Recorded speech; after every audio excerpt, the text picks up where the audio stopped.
give them 3 minutes and 5 seconds. Okay. All right. Well, we'll let 'em Friends go. and family. You know, everybody else has to get aboard here, so.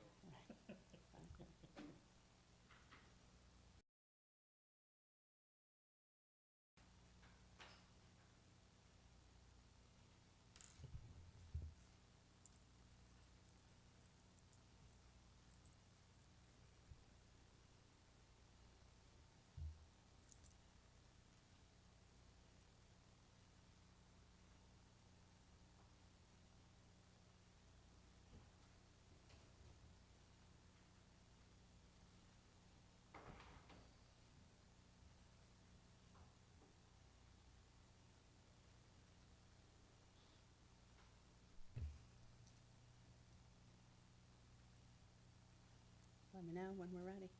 Alex, how we doing?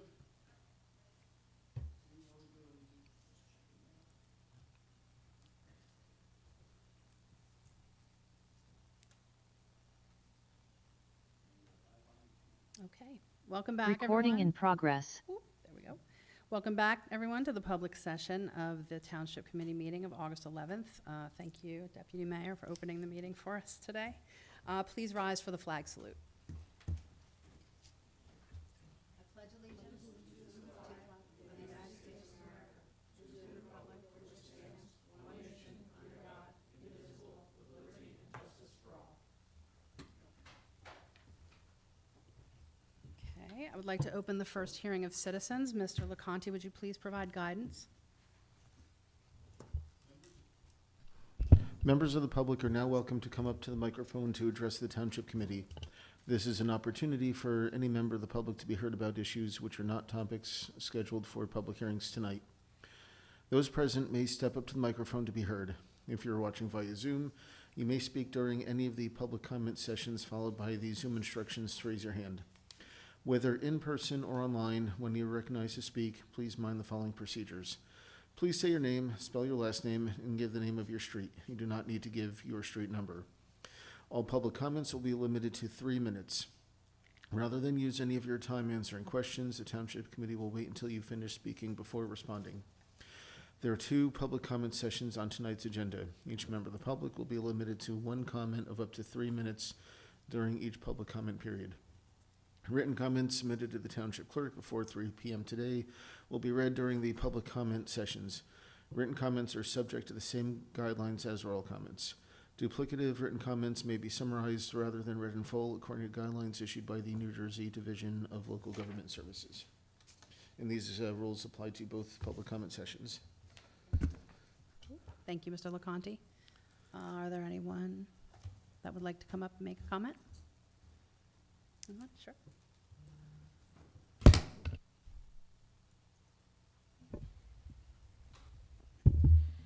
Hi, Larry Cohen. I'm from Fanwood, New Jersey. I came here tonight primarily to thank you for what I hope is an introduction of a humane pet store ordinance. But I also want to tell you that after introducing this, I expect that you're going to hear from several well-regarded animal welfare organizations in favor of it. But you might also hear from a few groups against it, and I'd like to talk about that for just a bit. One is a small New Jersey group, ironically calling themselves the Coalition for Responsible Pet Stores. You'll probably hear from a gentleman named Tom Leach. And for anything that they might try and argue about the quality of their breeders, I would refer you again to this report that I've emailed you a couple of times now, including this afternoon. Nothing they say can excuse what you see in this report. You may also hear from a group called the Pet Advocacy Network, or PAN, and another you've probably heard of, the American Kennel Club. For both, the key to their arguments is money. The AKC is a pure breed registry.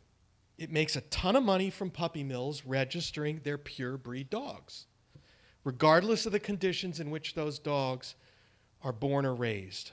Interestingly, breed clubs that tout themselves as affiliates of the AKC almost unanimously include in their breeder code of ethics the stipulation that their dogs never should be sold in retail pet stores.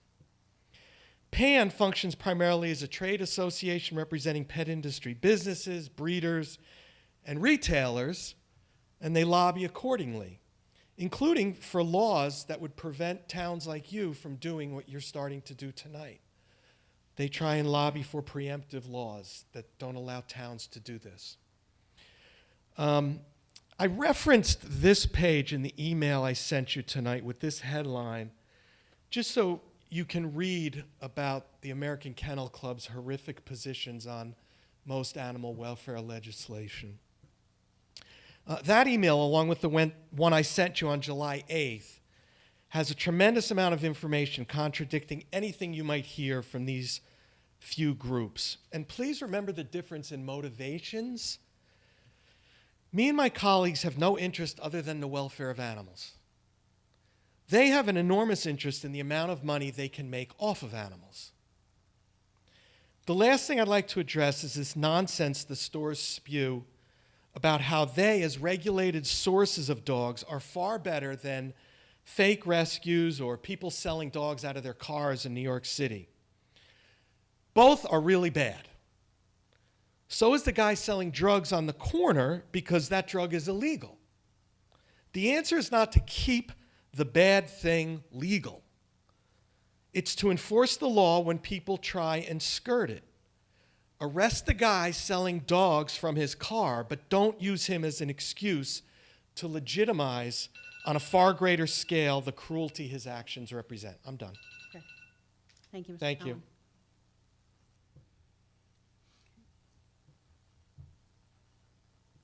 Anyone else with any comments in the room?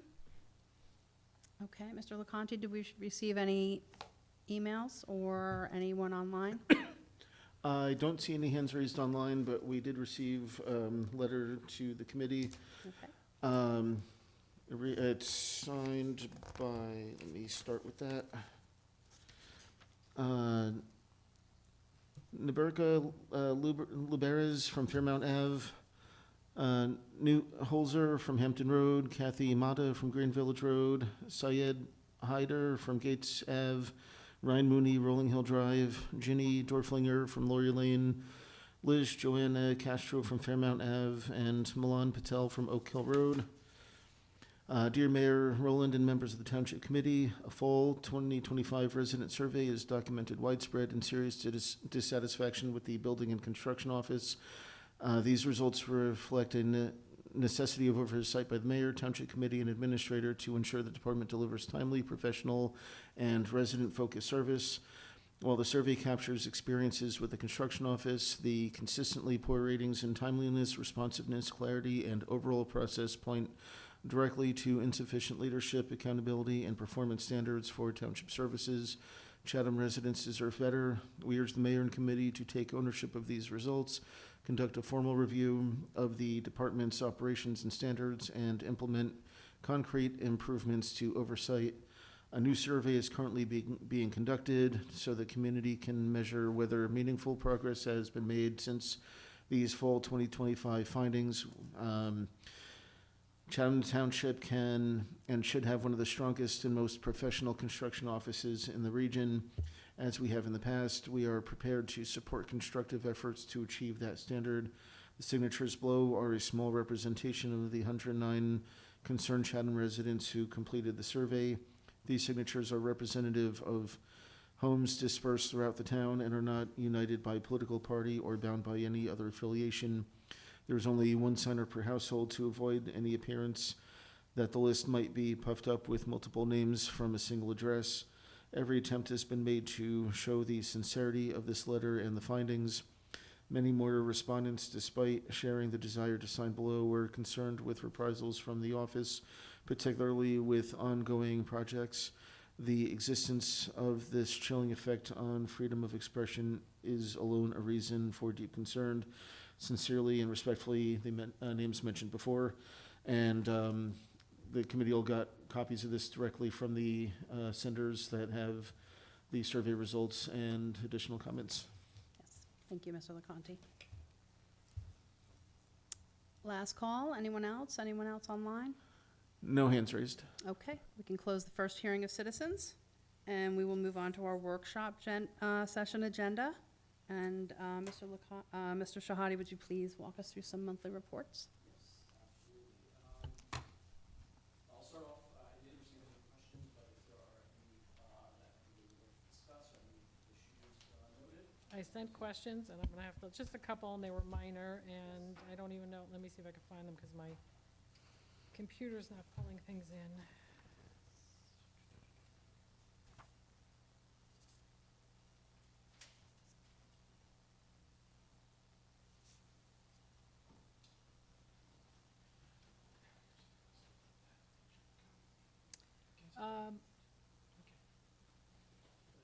Yeah, I'm not finding them. Be another case of not hitting send. I thought I did. I was asking, did you say you sent them, because I didn't receive that. I always do this late at night, and I sent them last night, and I guess somehow I don't see them in here.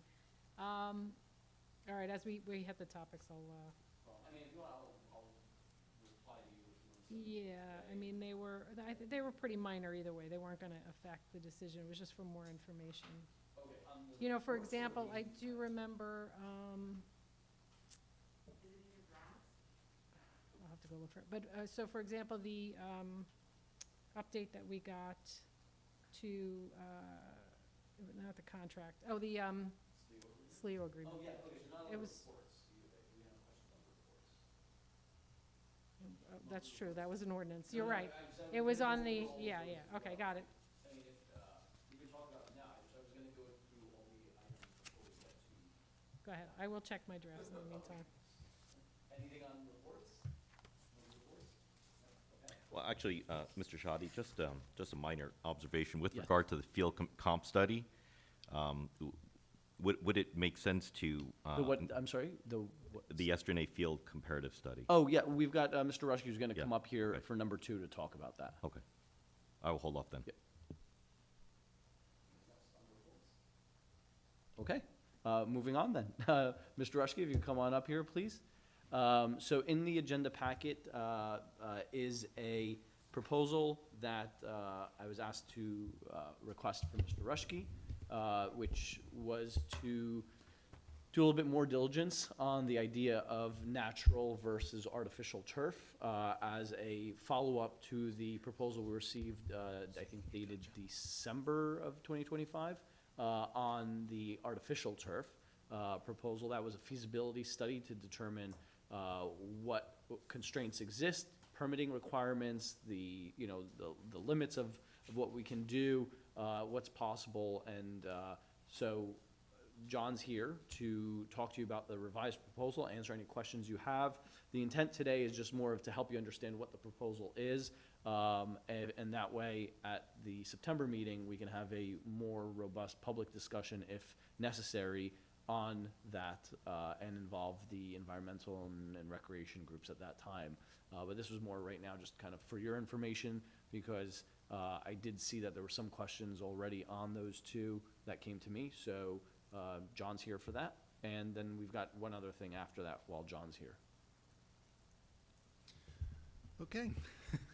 So I guess I'll just give it broad. Yeah, go for it. I was generally asked to prepare a proposal to compare synthetic turf versus natural turf.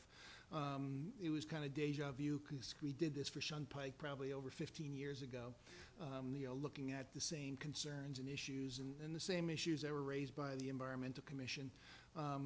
Certainly, time has changed over the years. Over for 15 plus years, there's been synthetic turf has been studied to death. There's been likely over 1,000 fields installed in New Jersey. So, really looking at this from a different perspective,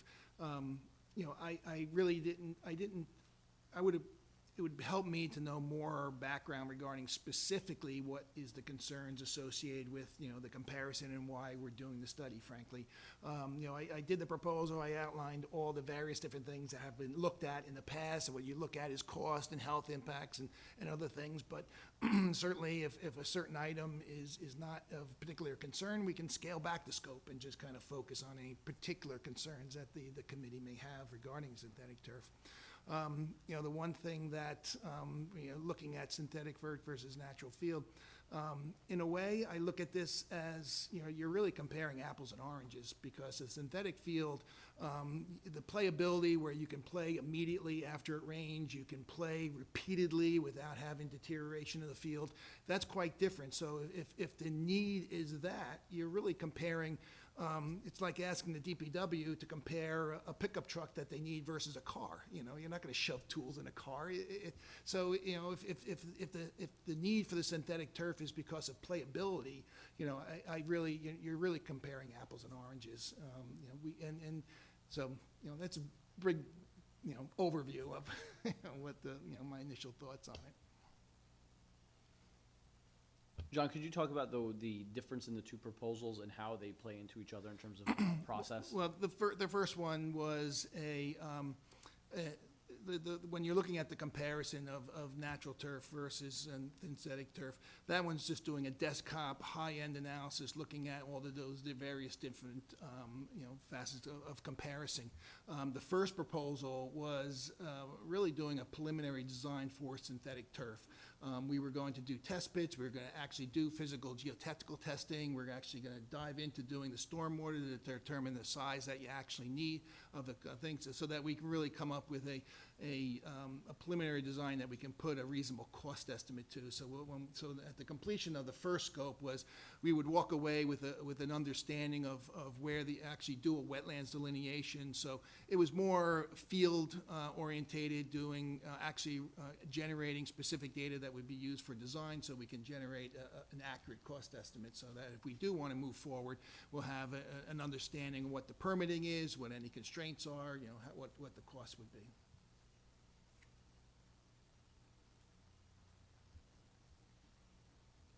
If I just dive right in here, not to get ahead of ourselves.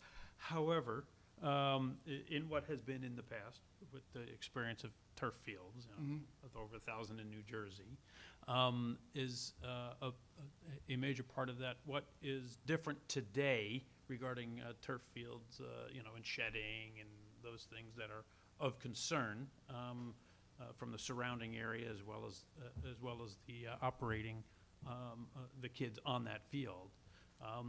Is there that dramatic a difference of the kinds of turf that are available for an artificial turf field? I would say that there's always new products coming out. Manufacturers try to have their own spin on certain type of the actual fabric itself and durability of that. And so certainly you have, and in fact, there's expanded on the different types of grades that you can specify. So, just like you can buy a car, have different grades of what you can do. So there's a lot more different products that are out there. There's more products that would be more appropriate for, professional, athletics versus a high school versus, grammar. So there's a lot more products that are out there. The infill material, it really hasn't changed significantly. Certainly over the years, there's been more engineering requirements and chemical requirements, and more of a more specific specification that occurred over the years regarding, making sure that the crumb rubber doesn't have certain contaminants in it and such. So that there's a little more quality control associated with crumb rubber. So the industry has evolved, over the last 15 plus years. I do want to add just on that, though, not to, again, get ahead of ourselves, but there's also just the reality or the practical aspect of our procurement as well. Yes. Meaning, who would, you have all these variations, but at the end of the day, it's also who are the vendors that are in the area that are going to do the installation, what the materials are they going to source regionally, and then also, are we going to be going through co-ops and existing state contracts and the vendors that are on there, which then may limit what those options are, or go broader, writing more extensive bid specs, having more, more unique demands, and how that would play into things. So just something to consider, right, John? I don't know. Yeah, no, with the co-ops are great when you're doing field replacements, because the scope is very clear. You're taking up the old turf, you're putting it, taking up the crumb rubber, putting down. With new field construction, it's sometimes it is more advantageous to go out to bid, because you're doing something that doesn't really fit well with a co-op, because it's unique. You may have very unique stormwater improvements you have to make, or other site improvements. So, you can weed that out, vent that out with, one of the co-op vendors and see if you feel comfortable that the price is gonna be competitive or we should publicly bid it. But nevertheless, the preparation of the engineering plans are still required regardless, because we have to give a contractor the guidance on how to build it. Because, one of the key things is with synthetic turf is the managing the stormwater and giving the stormwater attenuation that occurs. I'm sorry, go ahead, Brad. No, I guess I kind of just wanted to back up a quick second, just Sure. so what, like, maybe whoever is listening can understand and appreciate how we, Sure. maybe how we got here, right? So, and correct me if I'm wrong about any of this, because my memory's only so good. But there was a feasibility study that was asked to be done by the Joint Rec Commission as well as the soccer team, who was willing to provide funds for that feasibility study to provide a synthetic turf on Esternay Field, correct? Correct. And prior to that, we all had questions. We don't want them to expend the money to do all of that, only for us to say, oh, hold on a second there, no thanks, and say no, because we want to explore other options, such as natural grass as well for environmental concerns, for other concerns as well, too. And so therefore, we asked that of you to come back with another proposal. So my understanding is that there's two proposals on the table, correct? One is Correct. still the original feasibility study. Correct.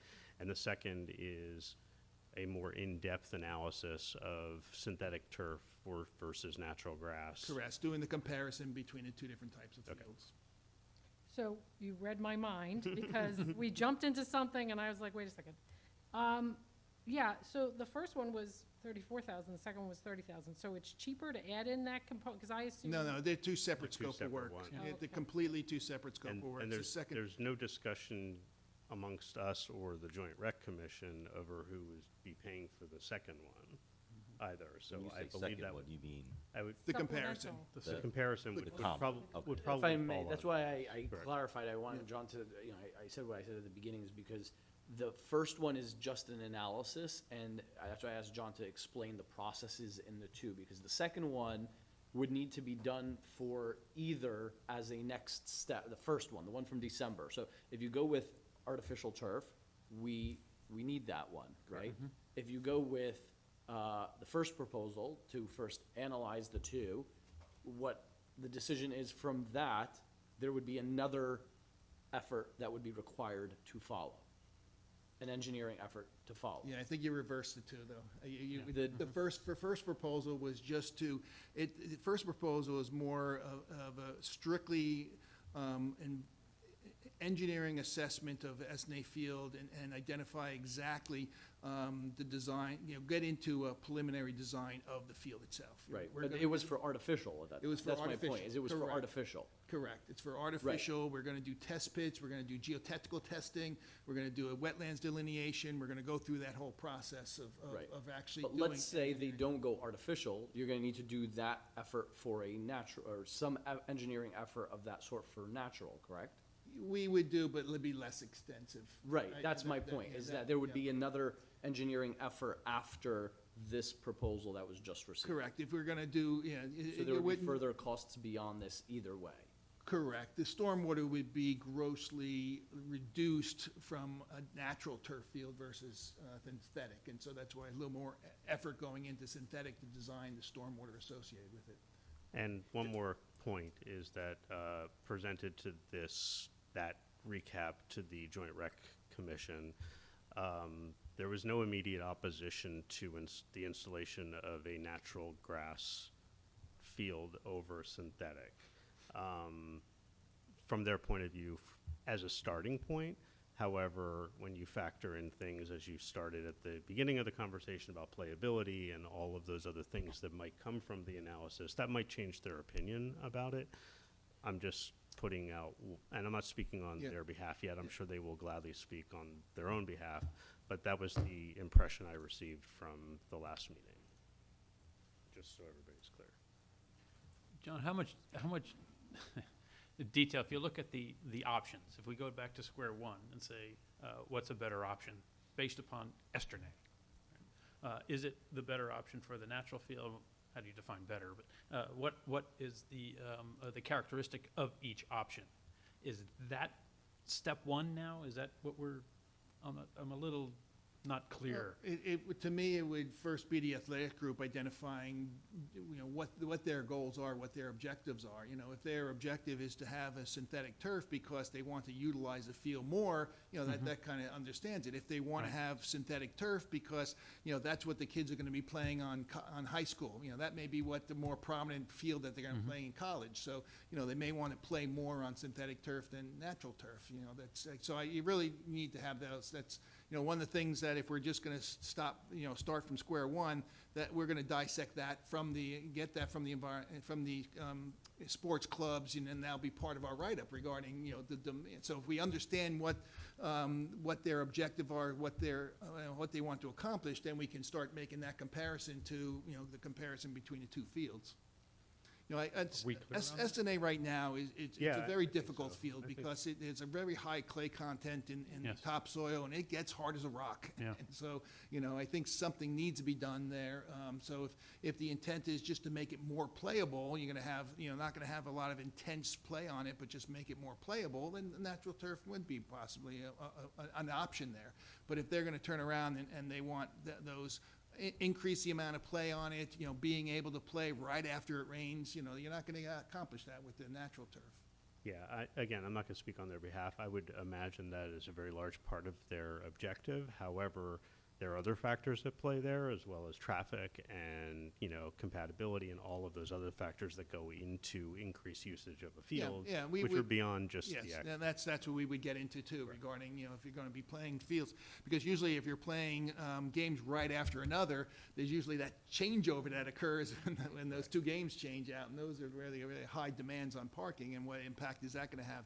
Because we would also look at the possibility of, can we increase some of the parking there? So that would be looked at. That would be John, looked at in before we this- green light, so we have before us two proposals.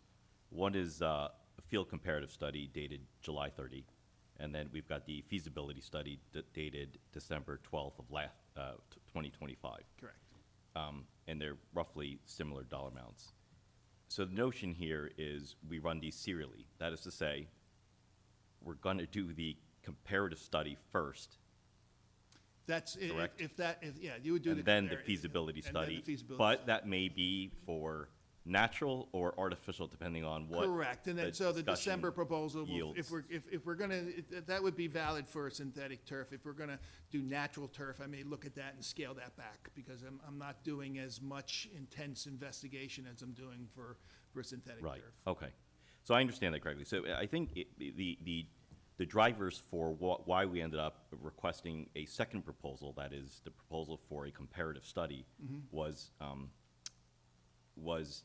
not just the engineering and geotechnical specs considerations for the field, there was also environmental / health, if I understand it correctly. Correct. So a couple things. One is I wonder if the Environmental Commission could be included as a stakeholder as part of the process. Oh, absolutely. Yeah, Because they're not, they're not spec'd out here, and I'm sure it's, just want to make sure that's Yeah, clear. no, absolutely. We'll be, interacting with the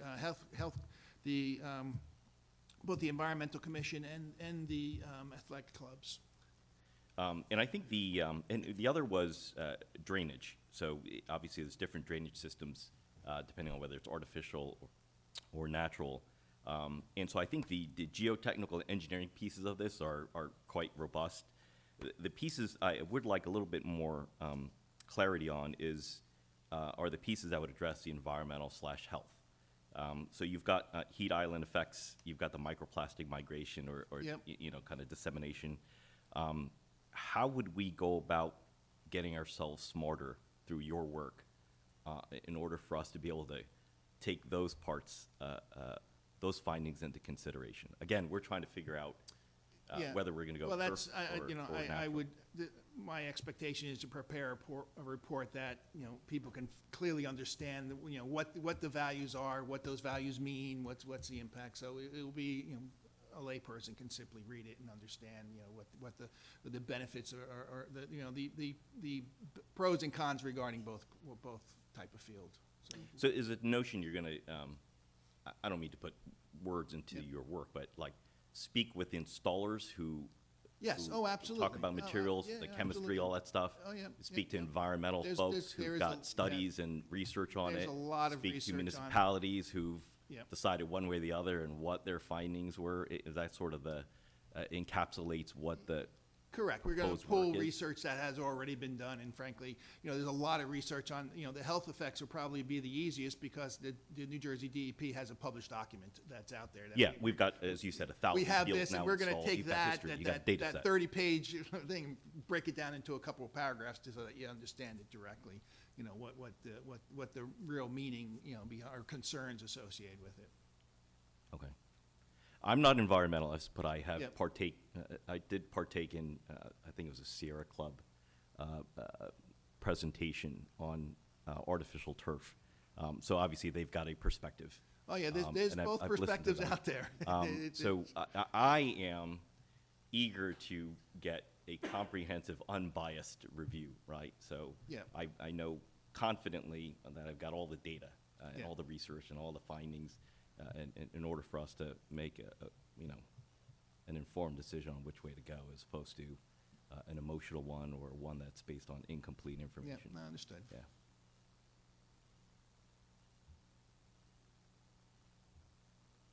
Yeah, I think that's very helpful, yeah. So it's interesting, you had said that we would do this study of turf versus, synthetic turf versus the natural first, but if it turns out that the water mitigation for a synthetic field costs millions more than a natural plan, then you wouldn't want to even spend your efforts on. So it's not an easy answer is the punchline, but that occurred to me as well. Because we went down this path for two reasons. We thought it was going to be exceptionally expensive to do synthetic turf in that space. And then the other reason, of course, is the health issues associated that we've all heard about, or at least that are conveyed to us all the time regarding having a synthetic turf field. So, and that, I did remember one of my questions was, did we loop in the athletic, if we're talking about spending, what was 30,000 for the other plan, is this our expense, the 34,000? Well, that's why before we get to any of that stuff, I just wanted to make sure that the proposals and the process were understood before we go any further and approach the clubs, and, you just need to understand the process first before the proposals are relayed, and that way we can accurately represent what's happening and, gain some feedback from them as well. So this was just preliminary, just want to make sure you understand John's efforts and what they would look like in either case and how this would happen sequentially. Because also I heard some confusion about the different amounts and whether one replaces the other or what's needed. So from there, we can, I think, proceed later to either executive session today or in September 1st, just to talk about some of the more legal and contractual issues that would be involved in either, and then go from there to discuss further with other stakeholders.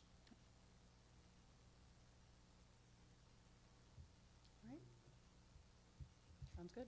Sorry, can I, because you started at a different place, and we were all trying, at least I was trying to catch up.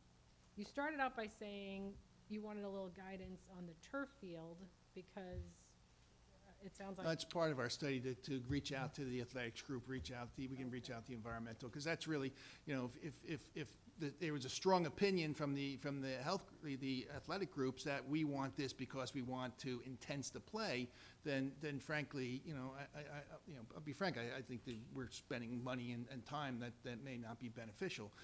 Yes, we can do this comparison, but, like I said, we did this comparison 15 years ago for Shunpike. I want to make it clear that there are no immediate health threats associated with crumb rubber, because we don't want the people, residents to panic because we have crumb rubber on Shunpike.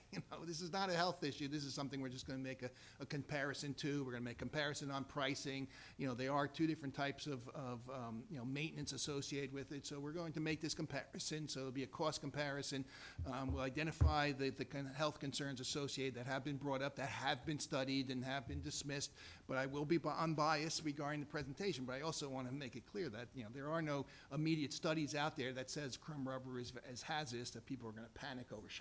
That's not out there. But it's more of, understanding, in order to do a comparison, it's what is the community, what are our community needs? You gotta identify the community needs. I think that's what John's question was, not necessarily to you specifically, but more elaborating that this process is first, gotta identify the needs, demands, and then from there, figure out, okay, make recommendations, do an analysis of what can and cannot meet those needs, and how, if we do need to meet those needs, how is it possible with each of those options? Right, and members of the sports clubs, I believe, are listening in. I've also invited members of the Environmental Commission to listen in. This was not meant to be a public discussion with everybody chiming in, but they may very well voice their points of view during the next open public session, which is at the conclusion of our meeting, so. Okay. So, yeah, unless there's any further questions, just to help you understand the process and the proposals, then at the September workshop meeting, we'll have an executive session discussion on, contractual negotiations on these proposals and, funding for these, and then loop in the community stakeholders in the decision-making process after. All right. Thank you. All right? Thank you, John. Thank you, John. So that's on that. There is, do we want to talk roads real quick? Sure. Or no? I forget. So, I forget if we needed to, so, we had a contract awarded at the last meeting, as you know, for paving, that was for River Road. That was using grant funding and some capital funding that we had. I have mentioned before, I'll just reiterate for the public also, given a lot of the budgetary constraints, putting together a fiscally responsible budget, given all the escalating costs that we're dealing with, and also, as John identified, increased costs of asphalt, increased costs of labor, all these different things. We are working within what we have as far as old capital funds, and so we were able to award the contract to River Road. We did have a number of other roads that we looked at for further paving this year, but there just is not going to be enough money with what we have in old capital for paving of other roads. We've got just under $100,000, just about $100,000 left in old capital funds for road work. Some of those funds are going to be needed for, curbing and off-duty police officer, all these different things to complete those projects. So we'll have enough to, and John Rich, our DPW director, and I at our department head meeting, we're looking at, okay, what can we use those funds for? That is on the horizon as far as needs for roads. And we think that a project that would fit, that is a necessity that we probably could get done, is the curbing along Mountain View, which is just outside of the municipal building going from the lower part to the upper part. The curbing's all deteriorated. That road, I don't know if any of you have traveled that, but it's a minefield. So we could split up that project and do the curbing this year and then paving next year or future years, at least to get it ready. So just wanted to, sorry, John. Yeah, was there anything else? I would just say just a lot of municipalities are scaling back this year regarding, paving, only because the cost of asphalt, the cost of fuel is just, it's, the escalation fee, factors are just crazy. You're paying just, a lot more this year for it. So, hopefully things change and, next year we're back to normal, but right now, the fuel, it's a very high factor that gets into the cost. You're paving a lot less roads. So if I followed you correctly, Yeah. so we've got 100,000 left over. And 100 we're in going old to capital funds, correct. Right, so the contemplated use would, we're gonna spend that money for the curbing at Mountain. About 76, right, was the Yeah, quote? yeah, 76 or about 78 76. would be for the curbing along Mountain View Road from the lower portion, right, John, from Yeah, lower portion right before the senior center entrance, all the way up Mm-hmm. to the T. Yeah, the T where you can tell where the curb is just almost gone in that whole entire area. Because if we were going to repave that, we would need to do the curbing anyway, so we're looking at, okay, maybe we do the curbing this year, since we have the money for that, and we can get that done within that budget, and then next year, or the year after, depending again on what the budgets look like then, we can include the paving of that road then or later.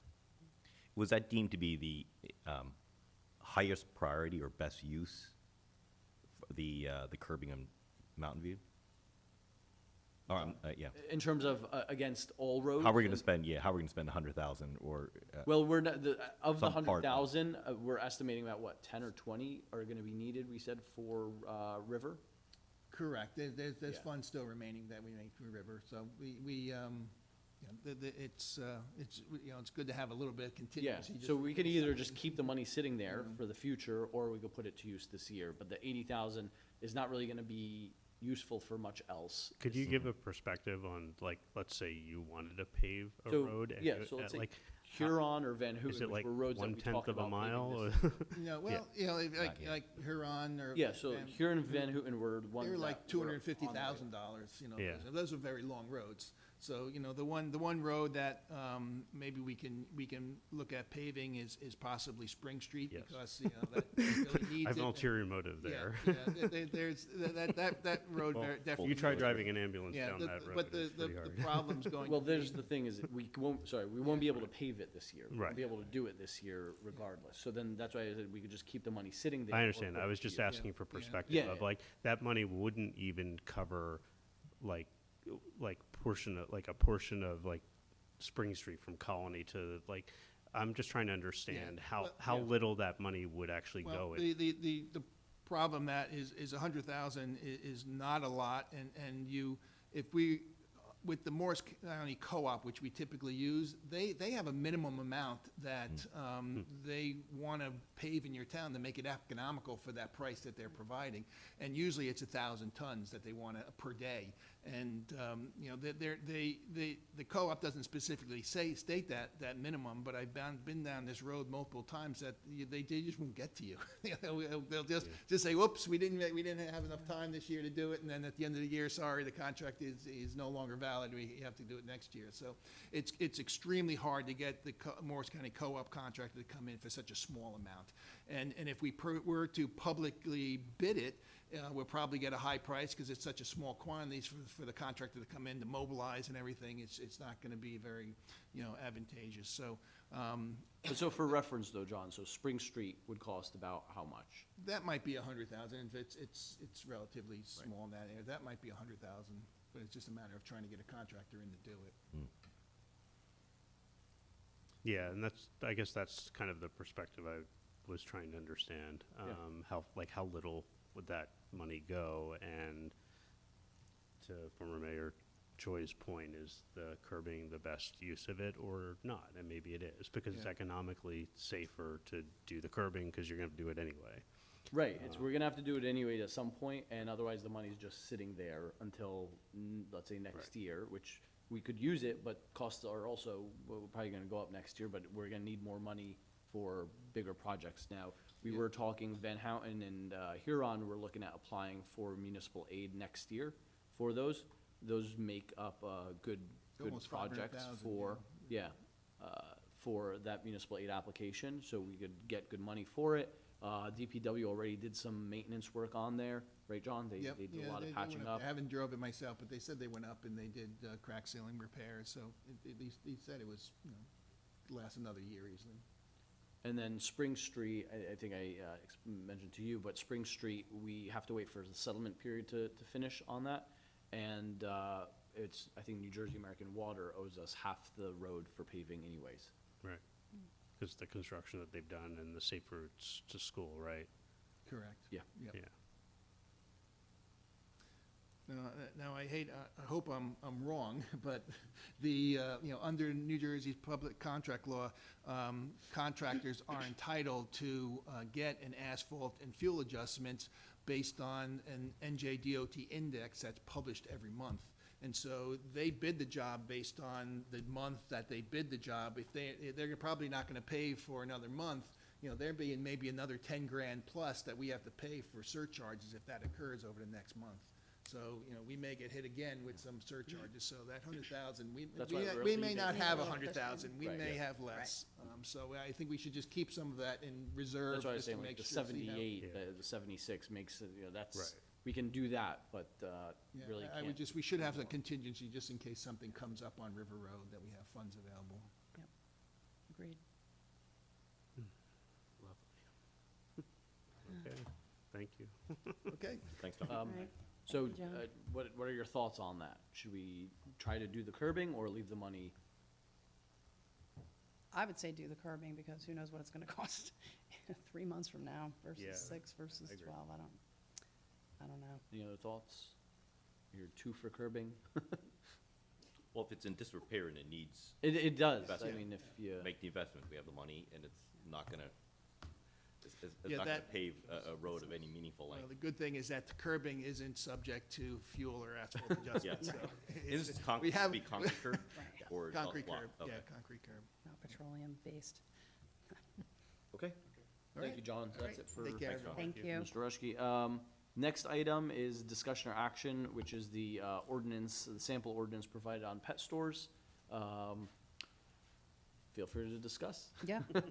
No, it was really, per what Mr. Cohen was explaining, it just prohibits the sale of dogs and cats by pet stores, eliminating kind of the puppy mills in that. And I know, in Chatham Township, we have one pet store that does not sell animals, and so this is not going to impact anybody right now. It's just kind of a preventive measure. I don't know if anyone had any questions.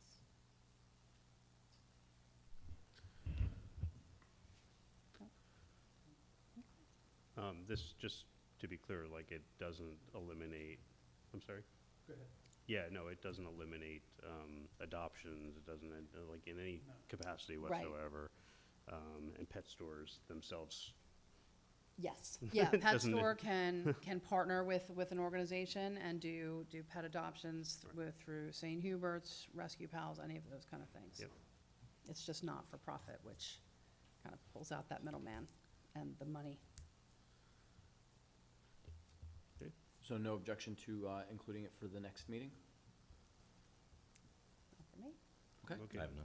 All right, All right. thank you. Thank you. And then finally, Mayor, just before we go into regular meeting session, if I may go through the agenda items to see if there's any questions and offer some clarification. The Fairmont Country Club fireworks display, we've done that in the past. Any questions on that one? Concerns?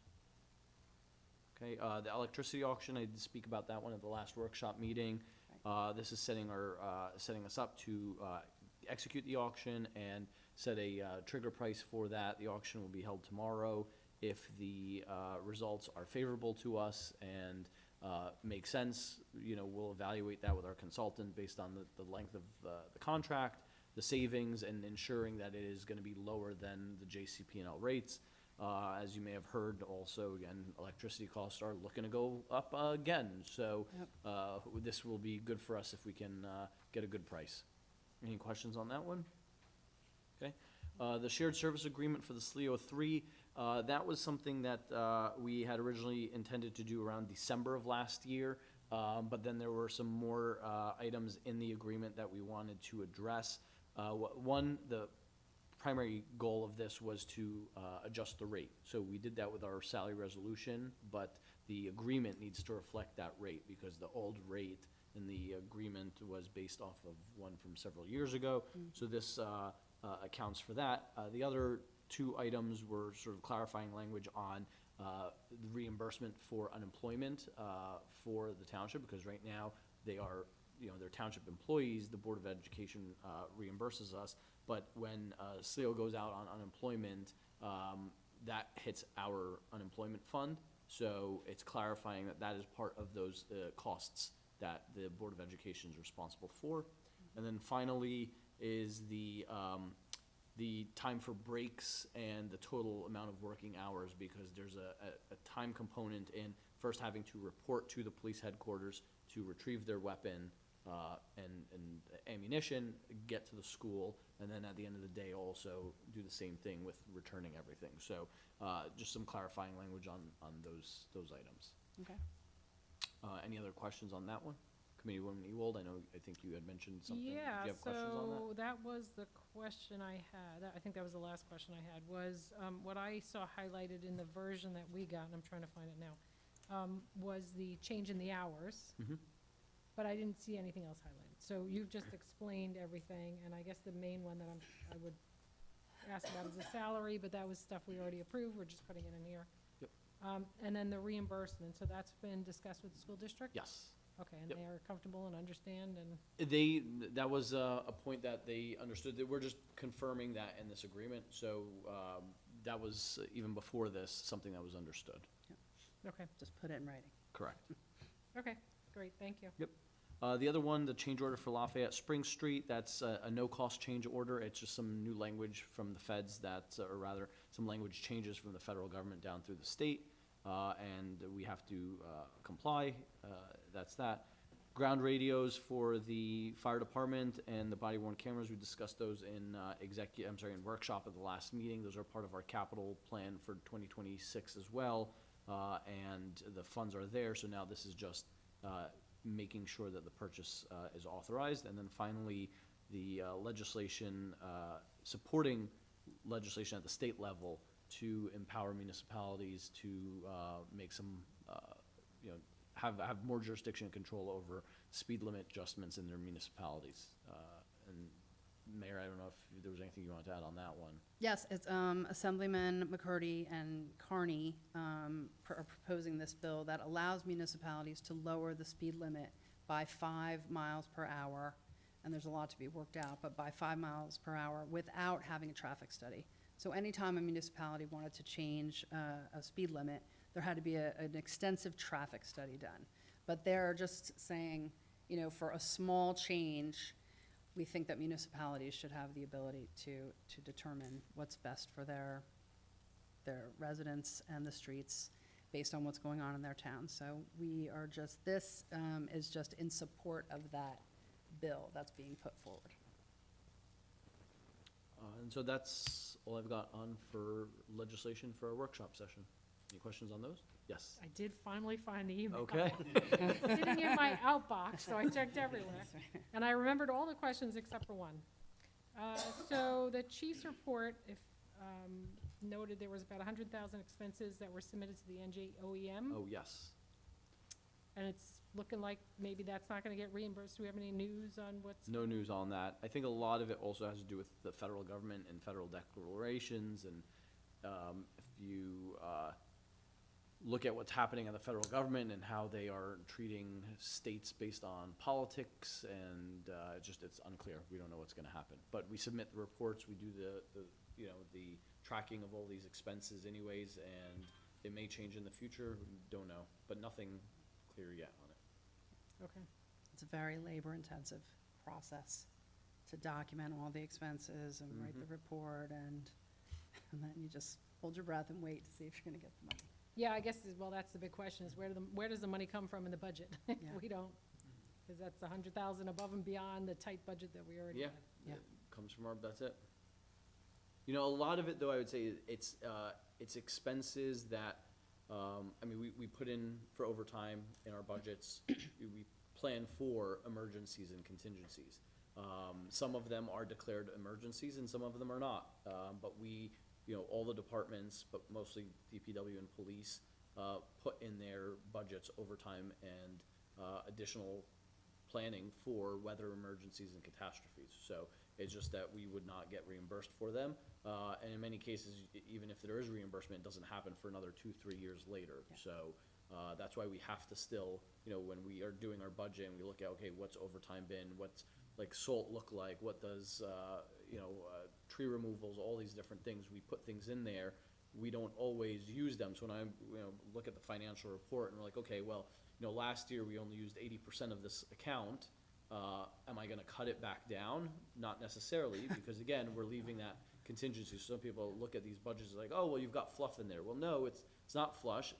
It's not a slush fund. It's for exactly this kind of thing. If there's emergencies, it's gotta come from somewhere. Otherwise, the taxpayers just get hurt even more. So that Lisa, would- did you just comment that we might not get a decision on whether or not those monies are reimbursed for potentially Yeah. a couple of years out? Oh, no, the decision, hopefully, is sooner than that, but sometimes even when the decision is made, you don't get you you don't don't get the see the actual money. reimbursement Yeah, gotcha. for quite some time. There's a lot, it goes up to OEM and OEM to FEMA, and then just, there's a whole process up and down the chain. But, as far as there's gotta be declarations of states of emergencies, and not just at the local, state level, and also the federal level. The federal government has to recognize and say, yeah, these are reimbursable emergencies. And there's been a lot of talk at the federal level, about gutting funding to FEMA, and who gets the money from FEMA based on political affiliation and loyalties, and who plays the political game well and not. Now, correct me if I'm wrong, because I believe the funds from the January snowstorms were approved, but there's no word on whether or not we would get it or receive it. I don't wanna misrepresent that, I don't know Right, exactly. we don't know, okay, I can find out for you. okay. So the impact would be, I mean, effectively, it hits the surplus for next year. Correct. We have less surplus if we have to. If we don't- have to dip into the surplus, but, you know, as is, we don't have to, right? So, the 100,000 is an accounting of what efforts and costs were related to the storm, but those are things that most of that we've already budgeted for anyways. It's just, is it for, you know, it could have been a sinkhole in the road, right? That, we have to eat that. It could be a tree falls, but if there's and so we have to plan for those expenses anyways, and so we do. So this is an accounting of funds that are coming from our budget for that purpose. It's not additional above and beyond what we've budgeted for.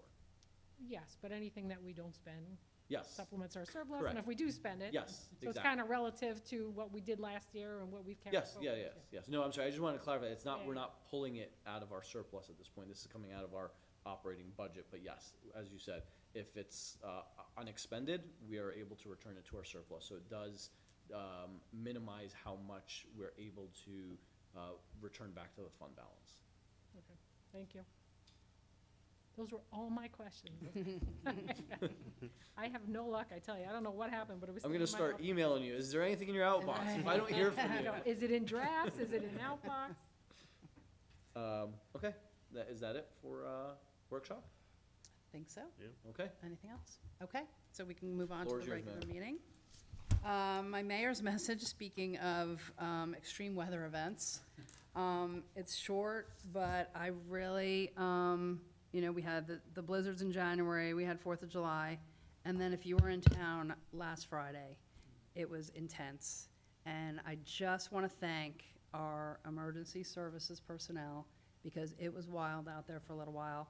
Our fire departments responded to a home that was struck by lightning, caught on fire, and the pictures were really incredible of what our firemen did and our emergency services personnel. And I just want to thank them, fully volunteer, for literally risking their lives. One firefighter did go to the hospital, but it was precautionary, and he was released that night. So thank you for keeping us safe, for all you do, and I just wanted to give a shout out for that, 'cause it was, these crazy events just keep coming, and you just, you know, you never know what's next. So I just want to thank them for always, no matter how many days they've been working, you know, 48 hours straight, they always fully show up. So thank you. Moving on to committee reports. I don't really have anything to report from the Historical Society, Board of Health, or Board of Ed.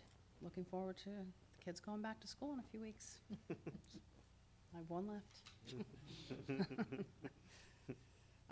Committeeman Al Perowitz. Yeah, I don't have much to report either, but just to add to last Friday night, I would also say amidst that storm, them running out with their prone to be hit by lightning fire trucks themselves and risking their own lives and knocking down the fire, it's nothing short of miraculous. So thank you to Chatham Township Fire Department, Green Village Fire Department, Chatham Emergency Squad, and all the supporting agencies. And another shout out to DPW, because in the 26 years I've lived here, never once has DPW cleaned up brush in my yard, and I want to thank the mayor and the administrator and DPW for mobilizing DPW to do a townwide collection of all the debris after the 4th of July, which made a huge difference to everybody, and I just think it was incredible that we were able to do that. So, thank you. Thank you. What's that? Oh, yeah, okay. Oh, my app. Sorry. I was like, wait. No, okay. Yeah, sorry. Well, I guess if you don't know, the Chatham Township app is available live on the Apple Store, Google Play, for free. I think we're just starting to experiment with how we're going to be utilizing it, and we encourage everyone to download it. All right, thank you. Thanks. Committeeman Choi? I would like to take this opportunity to extend a heartfelt thanks to Rich Young and the DPW staff. I can firsthand attest to the streets being repaired. Potholes have been filled. While they won't win any cosmetic contests, they are safe, level, and addressed. So I thank you for extending every budget dollar and making the best with finite resources. I would also like to take the opportunity to speak on behalf of Play It Forward, which is a nonprofit started by community members. We are fast approaching the fall recreation sports season, so they are extending monies as part of scholarships for children in need to participate in Chatham recreation sports, an admirable goal. They extended quite a bit of money and helped a number of families here in the township. I would also like to, as sort of a call to arms for, to encourage folks to donate equipment, whether it's for field hockey, soccer, football.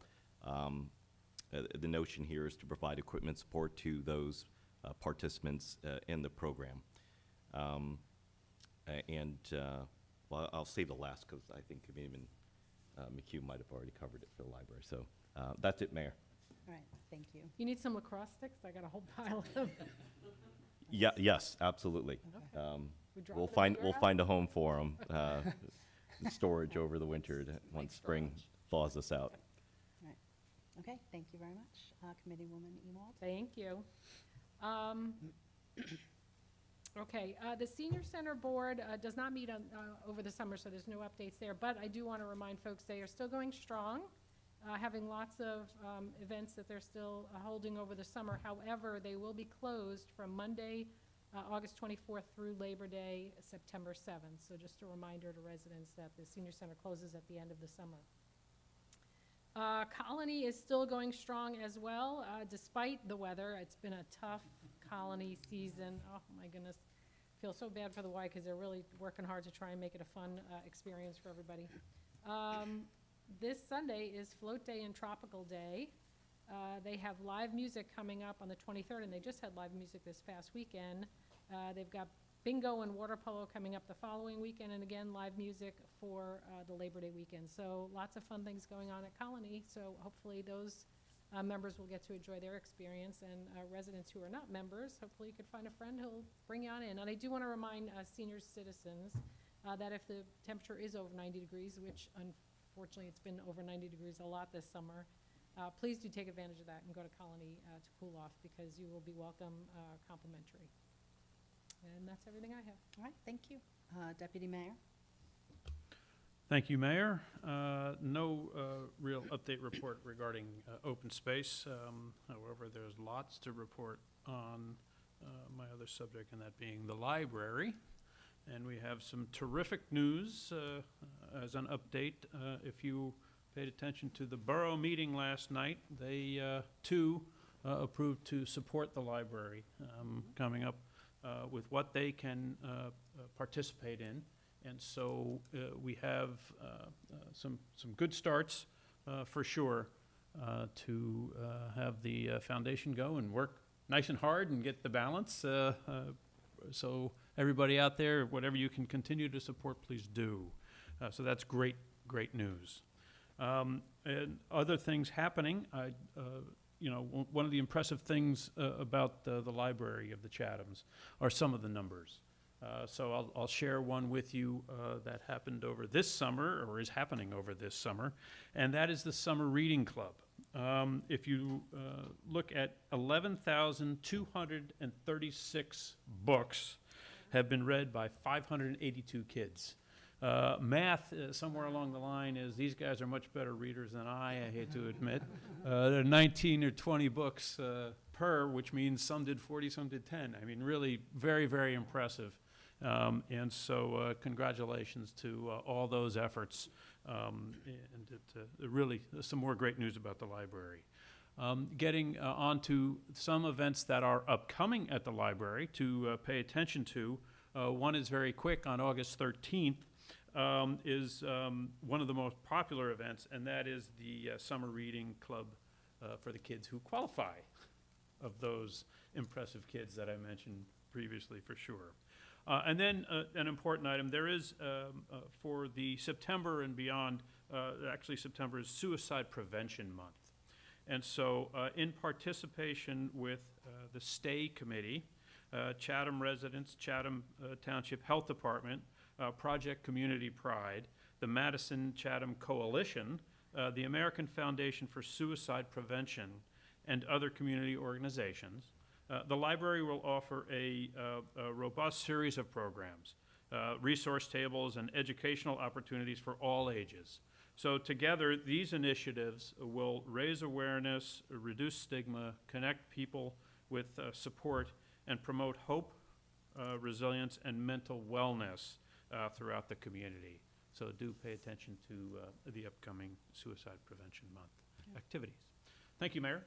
Thank you. I'm actually on the committee, the Suicide Prevention Committee, and there are so many great programs for every age.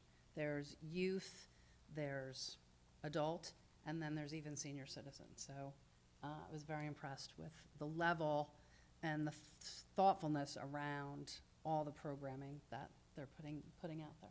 So thank you very much. Okay, we can move on to the approval of the consent agenda. Is there anything that anyone would like to pull out? I think we discussed most anything. Nope. Okay, is there a motion to approve the consent agenda? So moved. I'll second. Mr. Alperowitz? Yes. Mr. Choi? Yes. Mrs. Ewald? Yes. Deputy Mayor McHugh? Yes. And Mayor Rowland? Yes. Motion passes. Thank you. We will now open the second hearing of citizens with the same rules applying as previously stated. Anyone? Is there anyone online? Mr. LeConte? Yes, we have one hand raised. Okay. Jessica? Hi, everyone. This is Jessica Romeo on Pine Street. I just wanted to give a few updates from the Environmental Commission. Some are really super timely. We've been working for almost 2 years now on revisions to the tree ordinance. We've shared them over with a few of you. We're excited to hopefully talk to you about those proposed changes in September, especially with the weather events we've had. It's a very timely topic, and I think one that needs addressing sooner rather than later. We're also looking into a food waste, food composting program. Morristown just launched a 6-month program. We wanted to try to replicate that. And on the same topic as the mayor's message, climate readiness and preparedness as these storms are more frequent and more intense. I was glad to see that it looks like at Colony you're looking into installing surge protectors on the pumps. Also wanted to thank you guys for the insanely quick and amazing reaction to the pumps being fried in the first storm and then impacted again in the second storm. Everyone was amazed at how quickly you addressed that and replaced the pumps. September 19th, we have our Green Fair that we partner on with the borough. We're seeking local organizations to host tables, share community programs, initiatives, and sustainability ideas. This also applies to students. So any students you know interested in presenting their projects or their passions, please send them our way. And I do look forward to a robust discussion on the topic of artificial turf. I did think that the presentation tonight was a little biased. We can get into that more as we're looped in, but we're very much looking forward to having that discussion with everybody. And one point on Colony, there's a discounted August membership rate, 30% off if people wanted to join for the month of August. Thank you. All right, thank you. Okay. Okay. Thanks. Hi, Phil, Uncle J Road. Also speaking as a member of the Chatham Township Environmental Commission this evening. And so I want to say a few words about the question about Esternay and the discussion. But first start off by saying, I support youth sports. My kids played sports in town for many years. I grew up playing sports, and so I get it. Lost games, muddy fields, whatnot. This is well understood. But that said, from the Environmental Commission's perspective, artificial turf should not be reviewed as a routine facilities upgrade. It's a long-term conversion of public land from a living grass and soil system into a manufactured plastic surface. And that distinction matters. A natural grass field absorbs rainfall, cools the surrounding area, and remains part of the natural landscape. Artificial turf is fundamentally different. It is a manufactured product exposed to heat, sunlight, wear, and stormwater movement. Over time, concerns have risen about heat island effect, runoff, microplastics, chemical exposure, disposal, and long-term cost.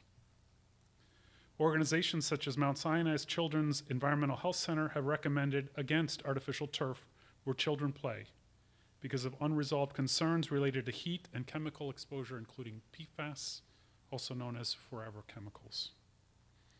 While research continues and not every question has been fully answered, these issues are receiving increasing scrutiny across New Jersey and around the country.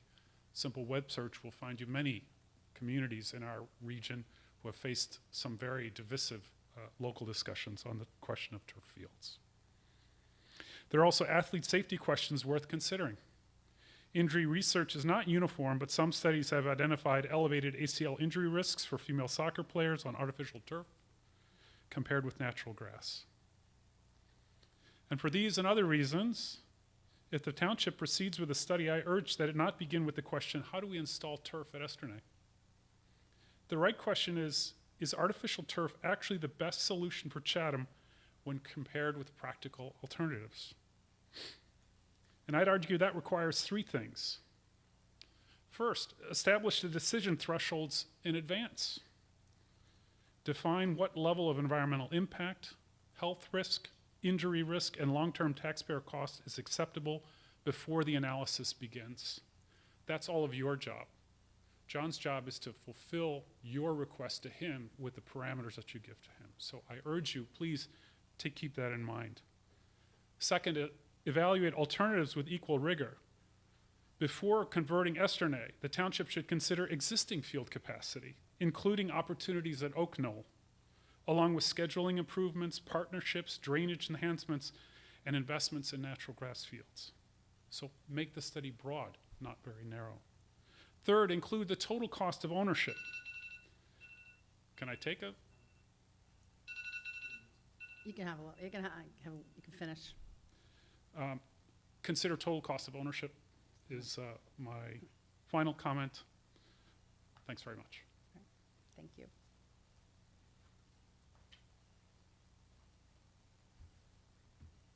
Okay, Mr. LeConte, anyone else online? No, we're done online, and then unless anyone else from the public wants to get up, we're... Okay. All right, we can close the second hearing of citizens. I don't believe we have a need for an executive session, so is there a motion to adjourn? I'll move. I'll second. Okay, all in favor? Aye. Aye. All right, thank you, everyone.